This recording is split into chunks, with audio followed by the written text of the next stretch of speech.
कौन सी ऐसी चीज है जो हमारे दांतों को इतना मजबूत बनाती है?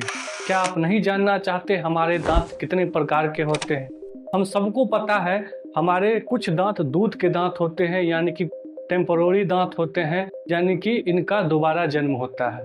लेकिन आपको क्या पता है कि वो कौन से दांत हैं? कितने ऐसे दांत हैं जो दोबारा जन्म लेते हैं, यानी कि वो दूध के दांत है? इन सब चीजों के बारे में आज की वीडियो में हम बात करेंगे। आप सबको नमस्कार, मैं धीरज कुमार। हमारे दांत जॉ यानी कि जबड़ों में धंसे हुए हैं, इसलिए हमारे दांत को ठीकोडोंट कहा जाता है।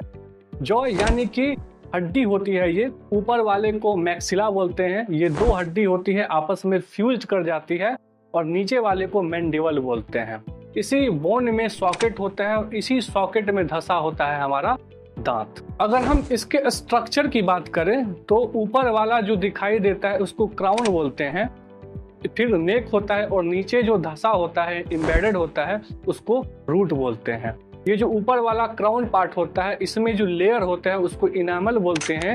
ये टफेस्ट सब्सटेंस होता है हमारी बॉडी का, इसलिए हम कुछ भी अपने दांतों से चबा सकते हैं। फिर गम्स होते हैं जिसको हम लोग मसूड़ा बोलते हैं, और जो रूट होता है और रूट का जो लेयर होता है उसको डेंटाइन कहा जाता है। हमारे दांतों को हेटेरोडोंट कहा जाता है, इसलिए कहा जाता है कि ये डिफरेंट टाइप के होते हैं। बेसिकली अगर इसके टाइप की अगर हम बात करें, जो आगे का 4 दांत है ऊपर और नीचे, ये 4 दांत को इंसाइजर बोलते हैं, और ये जो साइड में जो 2 दांत ऊपर और नीचे जो है उसको केनाइन बोलते हैं, और फिर 2 प्रीमोलर होते हैं, और फिर 3 मोलर होते हैं। तो ये इसके टाइप्स होते हैं। ये जो इंसाइजर होता है ये निबलिंग का काम करता है, यानी कि आपने चूहों को देखा होगा, खरगोश को देखा होगा, ये किसी भी चीज को कतर देता है, तो ये एक्चुअली निबलिंग का यानी कि कतरने का काम करता है।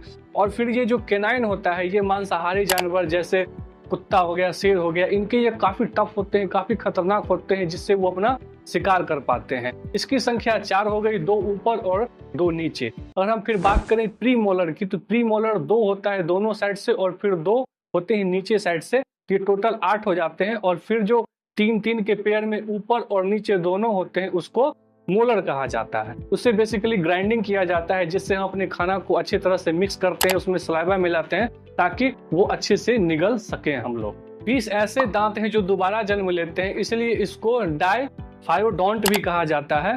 और 12 ऐसे दांत होते हैं जो एक ही बार जन्म लेते हैं, इसलिए इसको मोनोफायोडोंट कहा जाता है। अगर हम बात करें कि वो कितने ऐसे दांत हैं जो दोबारा जन्म लेते हैं, तो इसमें एक फॉर्मूला होता है जिसको बोलते हैं डेंटल फॉर्मूला। डेंटल फॉर्मूला के अगर बारे में हम बात करें तो इसको हमेशा राइट टू लेफ्ट काउंट करते हैं। डेंटल फॉर्मूला में इंसाइजर को आई से डिनोट करते हैं, केनाइन को सी से डिनोट करते हैं, प्री मोलर को पी स्मॉल एम से डिनोट करते हैं, और मोलर को एम से डिनोट करते हैं। अगर हम बात करें बच्चों में, अगर इसके डेंटल फॉर्मूला की बात करें तो जो इंसीजर होता है, अपर जॉ की बात करें तो वो 2 होते हैं, और जो केनाइन होंगे वो 1 हो जाएंगे। प्री मोलर 1 भी नहीं होते। अगर लोअर जॉ की बात करें तो सेम होता है, इंसीजर 2, केनाइन 1, और प्री मोलर 1 भी नहीं, और मोलर 2 होते हैं। अगर हम ऊपर 2 से मल्टीप्लाई करेंगे वो टोटल 10 दांत आ जाएंगे, और नीचे भी अगर हम 2, 1, 0, 2 को 2 से मल्टीप्लाई करेंगे तो 4, 2, 0, 4 यानी कि 10, यानी कि टोटल 10 + 10 यानी कि 20 आ गया। यानी कि बच्चों में 20 दांत होते हैं। अगर मैं आपसे एक क्वेश्चन पूछूं कि किसी स्कूल में डेंटल चेकअप के लिए कोई डेंटिस्ट आया, तो उसने अगर किसी बच्चे का दांत चेक किया तो वो कौन सा ऐसा दांत होगा जो मिसिंग होगा? इसका आंसर आप कमेंट में दे सकते हैं। अगर हम बात करें एडल्ट के बारे में, तो एडल्ट के बारे में अपर जॉ की अगर बात करें तो उसमें इंसाइजर जो होगा वो 2 होगा, केनाइन 1 होगा, प्री मोलर 2 होगा, और मोलर 3 होगा। क्योंकि हम लोग राइट से लेफ्ट इसको काउंट कर रहे हैं बीच वाले इंसाइजर से, तो 2 इधर हो जाएंगे, 2 इधर हो जाएंगे, तो इसको 2 से मल्टीप्लाई करेंगे, ये टोटल 4 + 2 4 + 6 हो जाएगा, यानी कि 16 हो जाएंगे।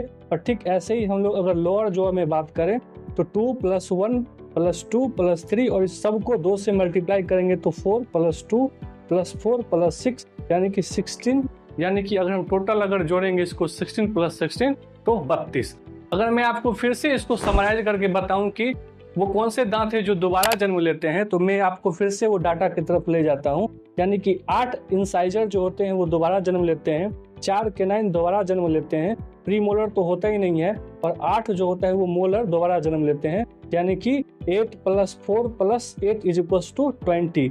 तो टोटल 20 दांत जो होते हैं वो दोबारा जन्म लेते हैं, यानी कि मिल्क टूथ कहा जाता है। तो किसी किसी में 32 दांत ना आकर के 28 दांत ही आता है, जैसे कि मेरे में 28 दांत ही है। मतलब जो मोलर है ना, वो लास्ट वाला मोलर, जो थर्ड मोलर है, वो जन्मा ही नहीं है मेरे में, तो उसको ना विजडम टूथ कहा जाता है। ऐसा माना जाता है कि वो टूथ आ गया है तो समझ लो कि वो बुद्धिमान हो गया है, लेकिन पता नहीं ऐसा है कि नहीं है। होप आपको समझ में आया होगा इन सब चीज़ों के बारे में। अगर आपको ये वीडियो इन्फॉर्मेटिव लगा हो, अच्छा लगा हो, तो इसको लाइक कीजिए, शेयर कीजिए, कमेंट कीजिए, ताकि और लोगों तक भी ये वीडियो पहुंच सके और ये इन्फॉर्मेशन हर लोगों तक पहुंच सके। तो फिर मिलते हैं नेक्स्ट वीडियो में नए अपडेट के साथ, नए नॉलेज के साथ। Till then, thank you and bye bye.